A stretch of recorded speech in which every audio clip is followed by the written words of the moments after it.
Okay, let's move on to our final segment, ranking the best off-season moves for cost and fit. So the way that I wanted to do this was we would make a ranking of 5 moves in this off-season, and I thought we could start with you, NBA Chicken. You could give us your basically go down your list of your favorite moves and give us the first one.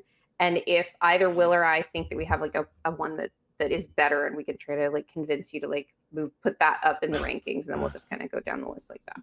Yeah. So my number one offseason move, which is definitely not either of y'all's, is the Nets getting the access to their own picks and Mm, getting that haul from Mikal Bridges. Like we've been saying about the East and how a lot of these teams are just not picking a direction and don't know where to go. I think the Nets were finally able to do what I thought they should have done like when they were at that trade deadline and traded Kevin Durant away and got Mikal Bridges. I didn't think they were going to get any kind of offer close to this for Bridges after having him on the roster for 2 more years and him kind of losing his luster. I wasn't expecting him to be, I don't know, getting 5 picks for him was incredible. And then it also was getting, crazy, is what it was. yeah, and then getting access to their own first round picks again. It's going to be, I don't know, when you actually have a direction you're trying to go and you actually do it in the East, it's actually just commendable in my opinion. And so the Nets can now, they have 3 picks going into this loaded 2025 draft in the first round, which is incredible. That can help kickstart their rebuild. They're still somewhat a desirable destination. So if those picks kind of kick into gear, they can just restart and be a great team. Kind of like how the Magic were just at the bottom rung of the East, got Paolo, drafted Suggs and Franz, and were able to start competing very quickly. I think the Nets have set themselves up to be at least maybe in the conversation for the playoffs in the 27-28 timeframe. And I don't know. I really am a proponent for teams just tearing it down and actually starting over, and they actually did that. So I got to commend them for it. So Yeah. my counter to that, I actually really like that move, and I hadn't thought of that as one of the best moves until you mentioned it earlier. But my one counter that I think might be a little bit better is for a contending team. I think Philly being able to get Andre Drummond for 2 years, 10 million, basically offering a little bit less than the taxpayer MLE to get a real backup center and start to solve those non-Embiid minutes that have plagued them both in the regular season and the playoffs the last however many years is a pretty big deal that I don't think is necessarily appreciated as much this offseason. You had other centers move in particular, like Hartenstein to OKC, that kind of thing. But no team, I think, needed a backup center besides the Nuggets more than Philly. No, that's a good point. We always talk about how Embiid is having some type of nagging injury. He's going to be out for 2 weeks. They're going to have to deal with him maybe not being healthy going into the playoffs. And this is an investment in him being able to take more time off and still be able to win games when he's out and, spell the minutes that he's out when he does play. So I see what you're saying with that. So they should be a team shooting for 50 so wins. And hopefully Embiid because of Drummond, has the rest that he needs to go into a playoff run and actually compete at a high level. So that's a great choice, I think. I think that's probably the biggest one. I at first was like, usually I'm okay with trades if teams get like the player that they want and it like fits for their roster, like kind of no matter the cost. But these days, it's like you really got to be careful with what you're giving up because resources are getting tighter. So I changed my mind on that deal where I was like, it definitely was a huge overpay, and Sean Marks did a really good job. So your favorite GM, Leon Rose, actually overpaid for something yeah, in Mikal Bridges, but I would in my rather opinion. overpay than like lose someone and overpay to lose somebody, i.e. Reggie. Yeah. So was Mikal Bridges your number one offseason move, Will?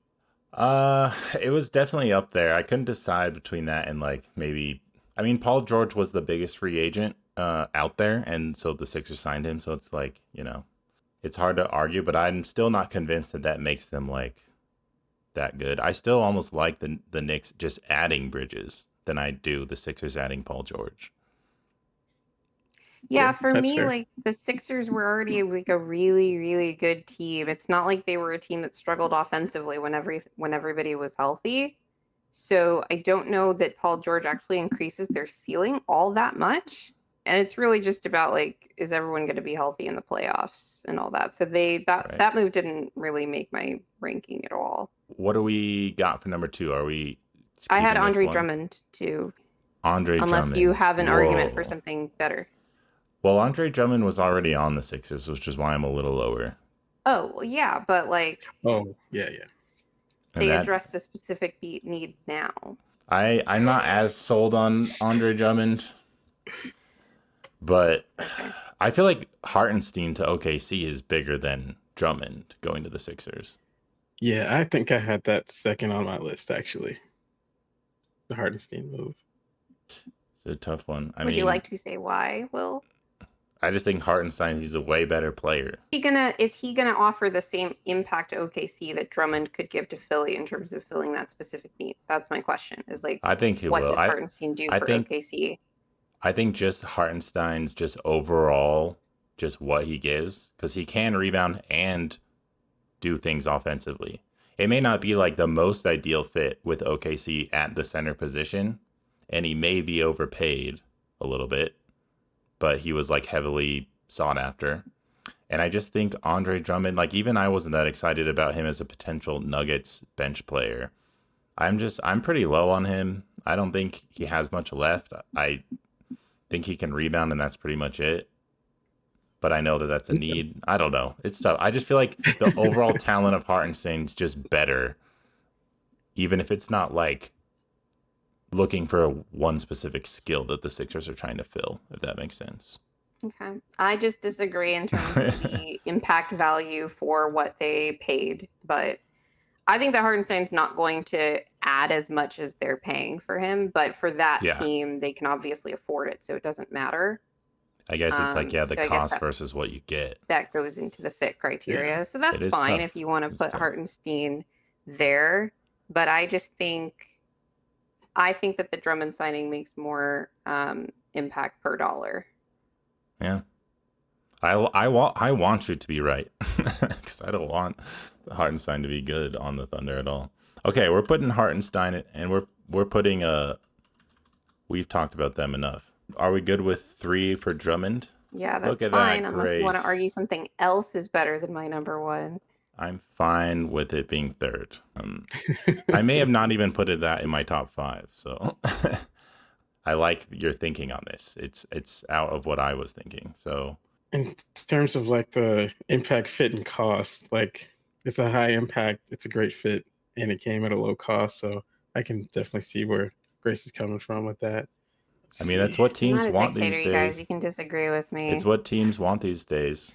I'll just be salty about it. And you didn't even put Paul George on your top 5, Grace? Because it was about impact, fit, and cost. I don't think that Paul George adds what they needed, and he's really expensive, and it's for 4 years. So he didn't make my top 5 now. Okay. It wasn't just about like the biggest splashy moves is the thing, because that would have been easy. I could have just listed the biggest contracts of free agency. You could, and it would be fair. I like that you're going with this. This is why like you remind me of Moneyball. You know what I mean? That's why I was like posting the Moneyball clip of you the other day. You better post that meme in video. Actually, that reminds me, because the way that I was thinking about this had to do with what, in my opinion, was the most impactful move 2 off seasons ago in terms of impact for the dollar, was the Nuggets getting Bruce Brown for the taxpayer MLE. Mm-hmm. Right? That was the best value move of that off season in terms of getting you to a championship, in my opinion. That's true. So that's the way that I was thinking about it. If I were to throw another idea in there, please. The Mavericks moving off of Tim Hardaway Jr. And that was on my list. Somehow getting Quentin Grimes back. I was like, wow. Because we didn't get to lambast that Reggie Jackson trade much, but this was what I was going to compare it to because Tim Hardaway made more. They traded the same amount of second-round picks, but they also got a rotation player back. And I thought that was one of those margin moves that is, like you were saying, kind of similar to how the Nuggets got Bruce Brown, just on the margins, just a random depth piece that ends up making an impact. And Quentin Grimes was at the top of my trade deadline article as a target I wanted the Nuggets to get. And so the fact that the Mavericks got off of a ton of salary and got him back for a free upgrade, I thought that was actually pretty solid. I think I had that third on my list for fit, impact, and cost offseason moves. Yeah, I really like that one. I am totally for that one being on this list for sure. Yeah, So unless you have something better, Bill. No. I like that move so much better than the Mavs getting Clay, who I'm still low on, and I can't wait to see that play out in the exact way that I think. He's probably just going to take the Tim Hardaway Jr. role, for being honest. Like, they needed at least a regular season scorer to just take on that, like, off-ball, whatever role, and then we'll see if he can play in the playoffs. You know, one move where I think I kind of forgotten about was the Thunder getting Caruso for Josh I was Giddey. literally just about to mention that. Exactly. Yeah. That one They has to paid be there. nothing. Yeah, they paid nothing for him. It's an instant upgrade. For a known playoff, like, he's going to be a playoff rotation player, you know, as long as he's healthy. God, they're going to be so good defensively, and they already were. I don't know that they're going to get like that much better, because there's only so many turnovers that a team can force, and they were already first in the league in that anyway. But it's just like just such a clear upgrade for no cause. No, I mean, that was going to be one that I would definitely put. I wasn't sure where to rank it, but I don't think they needed a Caruso is the thing. It doesn't hurt to have one more playable wing. And man, they got to move Giddey without paying a draft pick. So I might put it I second. just think, the more I've thought about it, ahead of the Hartenstein. Is it moving up? Okay, season here twice. Yeah. I think that was, I don't know. I think I put both of those deals on the same level, but I'd also move Hartenstein down. So. Whoa. So okay, we agree that Caruso is above Grimes going to the Mavs. I think so. Mm-hmm. Is it above Drummond? I don't think so, personally. I think it is, just because of the cost, just because they've replaced Josh Giddey, who's not a rotation player in the playoffs, with one of the best role players in the league. It was just a 1-for-1 trade. I just could not believe it. The more I'm thinking about it live right now, I'm like, maybe that should be number 2 or number 1. I don't know. Kind of forgot about it. You know like what? A week or so ago. I am a gracious hostess, so I'm going to let you put Caruso for Giddey on number 2, and then we will let the people decide on Twitter. Yeah. By a poll, what they agree with, what they don't, what other moves they would add. But I think this is a really interesting list. My nerdy 5th pick was the Wizards draft, kind of similar to me having the Nets number 1. They actually nailed a draft. They got Sarr, Bub Carrington, who I had as a pretty high pick, and they got him at a really solid spot at 14. Then they traded up for 14, I believe, with the Warriors, and then they traded up 2 spots to get Keyshawn George, I believe, at 24. And that's just a solid little core to add to Bilal Coulibaly. Of course, Jordan Poole is the tank commander, but they now have some pretty solid pieces around Jordan Poole, if you want to call him the center of the young core there. But they're heading in the right direction. Front office got their first draft and nailed it, I think. So that's a solid thing. You've had a lot of praise for the Wizards today. I just had to get your thoughts on Troy Weaver coming over from the Pistons, immediately extending both of their centers, drafting Sarr, and then signing Valanciunas. Yeah, that's a lot of centers. Everybody has a type. Yeah, I guess in the modern NBA, Jokic and guys like Embiid have pushed teams to get more centers, even though maybe all of them don't have that versatility. It's a start for the Wizards. I mean, getting rid of Beal was the first domino, and now they've slowly started doing the right thing. I thought they could have kept Denny Avia, but they got a lot for him in that. I think it Yeah, was I the don't night know before the what draft. Portland is doing right now.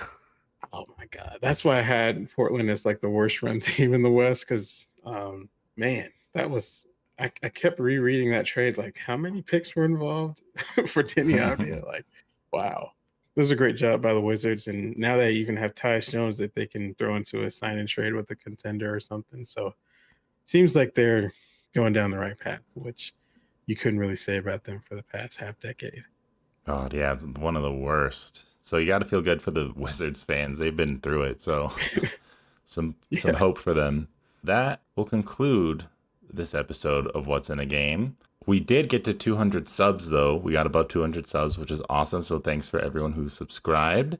We hope you continue to subscribe. Next episode is a special one, so look out for that. We're having renowned media member from the Denver Nuggets themselves, Matt Brooks, on, and so that will be fun. And You gonna check that episode out? yes, Absolutely. everyone check that out. Before we go though, NBA Chicken, is there anything you want to say or just plug? Or obviously everyone follow his Twitter, and I can't recommend it enough. Yeah, I have nothing really to shout out. Now that the off season slowly slowing down, I might actually get off Twitter for once in a little bit. But I might have a little article write up summarizing the Nuggets off season, and then probably just take a chill pill for a little while. So yeah, and I'm basically just on Twitter. I do have a YouTube channel, but I haven't posted to it in years. So yeah. Well, cool. If you decide to, we'll definitely would love to see that. I really enjoy your writing and your articles. It's always very well written and detailed and laid out, and I love the tiers that you do. So it was really fun having you on the episode. Really appreciate it. Massive fan. And yeah, just remember everybody to like, subscribe, share this episode, follow us on Twitter, leave us a review on Apple Podcasts or Spotify, wherever you're listening. We really appreciate it. And remember, winning is fun and losing sucks.